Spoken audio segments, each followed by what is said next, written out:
तो Steve jobs बोलते हैं कि मैं एप्पल की शुरुआत करूँगा। 1976 में डायरेक्टली अमेरिका को मूव कर जाते हैं। और मैं बता दूँ तो स्टीव जॉब्स 7 महीने भारत में बसों और ट्रेनों से ट्रैवलिंग करते हैं और भारत की हर एक छोटी से छोटी चीज़ों को सीखने की कोशिश करते हैं। उसके बाद स्टीव जॉब्स जब अमेरिका मूव करते हैं तो कुछ ही महीनों के बाद स्टीव जॉब्स 1 अप्रैल 1976 को एप्पल कंप्यूटर्स की शुरुआत करते हैं अपने प्यारे दोस्त स्टीव वोजनियाक के साथ और रोनाल्ड वाइनी के साथ, जो कि एक पासी के एक व्यक्ति थे जो कि स्टीव जॉब्स के बिजनेस से बहुत ही इंस्पायर्ड हो चुके थे। स्टीव जॉब्स का सबसे पहला प्रोडक्ट था एप्पल फर्स्ट, जो कि होम ब्रेक कंप्यूटर क्लब में उसे दिखाया जाता है, लॉन्च किया जाता है। और पता चलता है कि स्टीव जॉब्स को लॉन्च करने के बाद ही फुल्ली असेंबल 15 मदरबोर्ड, जो कि एक कंप्यूटर का फुल्ली डिसमेंटल पार्ट है, उसे ऑर्डर करते हैं पासी के एक कंप्यूटर रिटेलर। और पता चलता है कि स्टीव जॉब्स एक अच्छे तरीके से एप्पल फर्स्ट को लॉन्च ही नहीं करते हैं, स्टीव जॉब्स का पहला प्रोडक्ट को बेच भी देते हैं। और स्टीव जॉब्स का जब पहला प्रोडक्ट बेचाता है तो स्टीव जॉब्स एप्पल सेकंड को लॉन्च करने के लिए सोचते हैं एक ऑल इन वन कंप्यूटर जिसमें सारी फैसिलिटीज़ और सारी फीचर्स होंगे। और स्टीव जॉब्स को जब धीरे धीरे जब प्रोजेक्ट में काम करने लगे तो पता चला कि मुझे कंपनी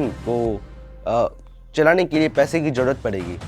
तो पता चलता है कि ऐसे बहुत सारे बैंक्स, बहुत सारे इन्वेस्टर्स को स्टीव जॉब्स फ़ोन करते हैं।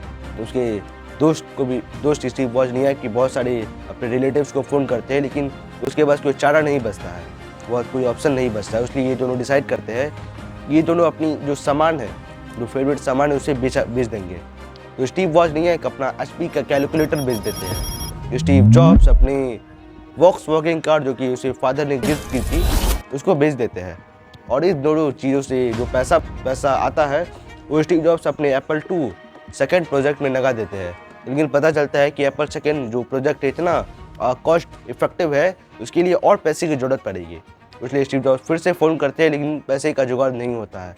उसके बाद एक इंटेल कंप्यूटर के marketing manager Mike Markkula $92,000 Steve Jobs की कंपनी में लगा देते हैं। और बदले में वो चाहते थे कि एप्पल कंप्यूटर्स के 1/3 स्टेक माइक मार्कुला को दिए जाएंगे। और स्टीव जॉब्स इस डिसीजन को मान भी लेते हैं, क्योंकि स्टीव जॉब्स को पैसे की सख्त ज़रूरत थी कि एप्पल सेकेंड को लॉन्च करना था। और कुछ ही समय के बाद स्टीव जॉब्स एप्पल सेकेंड को लॉन्च कर देते हैं, जो कि बहुत ही बड़ा सक्सेसफुल प्रोडक्ट साबित होता है, ऑल इन वन कंप्यूटर साबित होता है। लेकिन एक और बहुत बड़ी गलती होने वाली थी स्टीव जॉब्स के दोस्त रोनाल्ड वाइनी से। एप्पल कंप्यूटर्स के 10% शेयर को स्टीव जॉब्स के दोस्त रोनाल्ड वाइनी बेच देते हैं। बहुत ही बड़ा मिस्टेक साबित होता है, क्योंकि स्टीव जॉब्स के दोस्त जो रोनाल्ड वाइनी अपने 10% शेयर को बेच चुके थे। आज के समय में अगर उस शेयर का वैल्यूएशन निकाले तो वो आज पूरी दुनिया के सबसे अमीर व्यक्ति होते, क्योंकि उस शेयर का जो आज वैल्यूएशन 400 से 500 बिलियन डॉलर होता। और वो पता चलता है कि रोनाल्ड वाइनी ने अपनी ज़िंदगी का बहुत ही बड़ा मिस्टेक है वो किया है। उसके बाद आगे जाकर स्टीव जॉब्स जब एप्पल सेकेंड को लॉन्च कर देते, वो बहुत ही बड़ा सक्सेसफुल प्रोडक्ट साबित होता है। और 1976 में स्टीव जॉब्स का इतना बुरा हालत था, स्टीव जॉब्स को कस्टमर से डील करने के लिए अंडरवियर में ही काम करना पड़ता था। स्टीव जॉब्स के पास पैसे नहीं थे कि वो कपड़े तक को खरीद सके।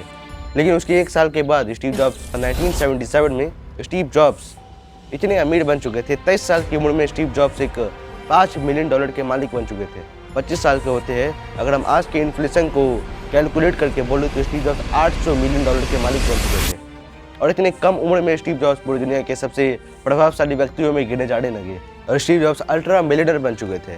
लेकिन धीरे धीरे समय बीतता गया, स्टीव जॉब्स पैसे का शो ऑफ नहीं करते हैं। और उसके बाद 12 दिसंबर 1980 में स्टीव जॉब्स डिसाइड करते हैं कि कंपनी को और पैसे की ज़रूरत है, हम कंपनी को और भी इनोवेटिव बनाएंगे और भी बहुत ही बड़ा बनाने का स्टीव जॉब्स का प्लान था। स्टीव जॉब्स का जब शुरू करते हुए तभी प्लान था कि एप्पल कंप्यूटर्स को पूरी दुनिया की सबसे बड़ी कंपनी बनाने का स्टीव जॉब्स के प्लान था। और स्टीव जॉब्स 12 दिसंबर 1980 में एप्पल कंप्यूटर्स के IPO का मतलब यही है कि इनिशियल पब्लिक ऑफरिंग, मतलब आप कंपनी की हिस्सेदारी को आम जनता तक पहुंचाने, कंपनी के शेयर को खरीद सके और कंपनी में निवेश करके कंपनी के मालिक बन चुके और कंपनी को उससे पैसा मिल के अपनी कंपनी में लगा सके। इसका मतलब यही है। और स्टीव जॉब्स जब IPO को लॉन्च करते हैं तो वो बहुत ही बड़ा सक्सेसफुल साबित होता है, क्योंकि 1956 फोर्ड मोटर के बाद अमेरिका में दूसरा सबसे बड़ा IPO एप्पल कंप्यूटर्स का ही साबित होता है, क्योंकि एप्पल कंप्यूटर का जो बिजनेस था बहुत ही प्रॉफिटेबल हो चुका था, इन्वेस्टर को पसंद आता है। और उसके बाद जब स्टीव जॉब्स की जो कंपनी में 300 से भी ज़्यादा इन्वेस्टर्स पैसा लगाए थे और वो दिन के अंत तक में जहाँ $22 में स्टीव जॉब्स की कंपनी एप्पल कंप्यूटर का शेयर नैस्डैक पे लिस्ट होता है और दिन के अंत तक में $29 तक पहुंच जाता है। और इतने बड़े सक्सेस के बाद स्टीव जॉब्स एक अल्ट्रा बिलियनर बन चुके थे। स्टीव जॉब्स की कंपनी एक $1 बिलियन कंपनी बन चुकी थी और स्टीव जॉब्स की कंपनी में जो 300 से भी ज़्यादा इन्वेस्टर पैसा लगाए थे वो मिलियनर बन जाते हैं। और एक ही दिन में इतनी बड़ी IPO के बाद स्टीव जॉब्स के बहुत ही बड़ा सक्सेसफुल इवेंट साबित होता है स्टीव जॉब्स के लाइफ में। उसके बाद धीरे धीरे समय बीतता गया। उसके बाद स्टीव जॉब्स एप्पल 3 को भी लॉन्च करते हैं, वो भी बहुत ही बड़ा सक्सेसफुल प्रोडक्ट साबित होता है स्टीव जॉब्स के लाइफ में ही नहीं, एप्पल की हिस्ट्री में भी। IBM जो कि पूरी दुनिया की सबसे बड़ी कंपनी थी और अमेरिका के भी, वो पर्सनल कंप्यूटर मार्केट में भी एंटर कर देते हैं क्योंकि स्टीव जॉब्स की कंपनी एप्पल कंप्यूटर्स को बहुत ही टफ कंपटीशन देता है IBM। उसके बाद धीरे धीरे फिर से समय बीतता गया और स्टीव जॉब्स एक और प्रोजेक्ट पे काम कर रहे थे 1981 में, लीसा प्रोजेक्ट पे। और लीसा इसलिए क्योंकि लीसा स्टीव जॉब्स की बेटी का भी नाम था, इसलिए स्टीव जॉब्स लीसा नाम देते हैं। और स्टीव जॉब्स जब इस प्रोडक्ट में काम कर रहे थे वो बहुत ही इनोवेशन के साथ इस प्रोडक्ट में काम कर रहे थे क्योंकि स्टीव जॉब्स का सपना था मैं अपनी ज़िंदगी में ऐसे कंप्यूटर्स को बनाऊंगा जो कि पूरी दुनिया के सबसे one of the most innovative products में गिना जाए। जब लीसा को प्रोजेक्ट में काम कर रहे थे तो धीरे धीरे करके इसमें बहुत सारे खर्चों इसमें इंक्लूड किए जाते हैं। इसका जो इक्विपमेंट था वो बहुत ही मुश्किल से कहीं मिल रहा था। लेकिन मैं बता दूं तो जो लीसा था बहुत ही इनोवेटिव, क्योंकि स्टीव जॉब्स के प्रोजेक्ट लीसा में बहुत सारे ऐसे इन्वेंशंस किए गए थे क्योंकि उस समय की जनता को एक फ्यूचरिस्टिक प्रोजेक्ट साबित हो रहा था। लेकिन जब स्टीव जॉब्स 1981 में लीसा को लॉन्च करते हैं, पता चलता है कि वो बहुत ही बड़ा एप्पल की हिस्ट्री में ही नहीं, स्टीव जॉब्स के पूरी लाइफ में सबसे बड़ा फेलियर साबित होता है। और उस समय में अमेरिका में इसे सबसे बड़ा कमर्शियल फेलियर साबित कर दिया जाता है, इसलिए क्योंकि लीसा का जो प्राइस था आम जनता के लिए खरीदने के बस का बात नहीं था। लेकिन स्टीव जॉब्स इससे अपने आप को सुधार लेते, अपने आप को फिर से रिबिल्ड कर लेते, अपने आप को संभालते इतने बड़े फेलियर के बाद। उसके बाद फिर से समय बीतता गया और धीरे धीरे करके जब स्टीव जॉब्स 1983 स्टीव जॉब्स को एक जॉन स्कली से मुलाकात। जॉन स्कली के बारे में अगर मैं बता दूं तो उसे एक मार्केटिंग और एक बिजनेस जीनियस माना जाता था क्योंकि ऐसे बहुत सारे मार्केटिंग कैंपेन थे जो कि जॉन स्कली के द्वारा बहुत ही फेमस होते हैं और बहुत ही सक्सेसफुल साबित होते हैं। और कुछ ही समय के बाद स्टीव जॉब्स जॉन स्कली को बोलते हैं कि तुम्हें पूरी ज़िंदगी चीनी और पानी बेच के अपनी ज़िंदगी को बिता देना है या मैं तुम्हें चांस दूं कि तुम एप्पल को ज्वाइन करो और मेरे साथ आके पूरी दुनिया को बदल सको। क्या तुम इस ऑफ़र को एक्सेप्ट करोगे? तो फिर जॉन स्कली बोलते हैं मुझे पूरी दुनिया को बदलना है, इसलिए मैं इस ऑफ़र को एक्सेप्ट करता हूँ। और ऑफ़र ये था कि स्टीव जॉब्स अपनी कंपनी एप्पल कंप्यूटर्स में जॉन स्कली को CEO एंड प्रेसिडेंट बनाना चाहते थे एप्पल कंप्यूटर्स के।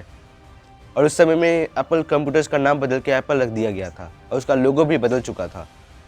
उसके बाद जब 1983 में जॉन स्कली को एज अ CEO बना दिया जाता है तो धीरे धीरे करके जॉन स्कली भी ऐसा इम्प्रेसिव काम करने की कोशिश करते हैं। लेकिन 2 साल के बाद जॉन स्कली और स्टीव जॉब्स धीरे धीरे करके मतभेद जो दोनों में होना शुरू हो जाता है क्योंकि स्टीव जॉब्स चाहते थे कि कंपनी को एक प्रीमियम कंपनी बनाया जाए जो कि आम जनता के लिए अवेलेबल नहीं हो, एक वेल एस्टेब्लिश प्रीमियम आदमी के लिए अवेलेबल हो।